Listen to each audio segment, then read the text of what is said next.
I've got exciting post that's come all the way from Canada, from the Tiny Puzzle Club. Let's see what's inside.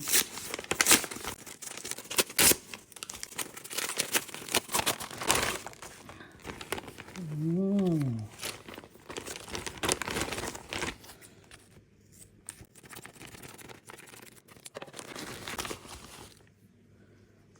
Look at these pieces. They're on a red acrylic.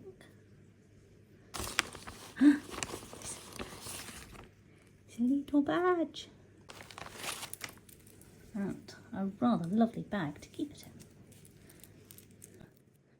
Tiny Puzzle Club number 3, I suspect.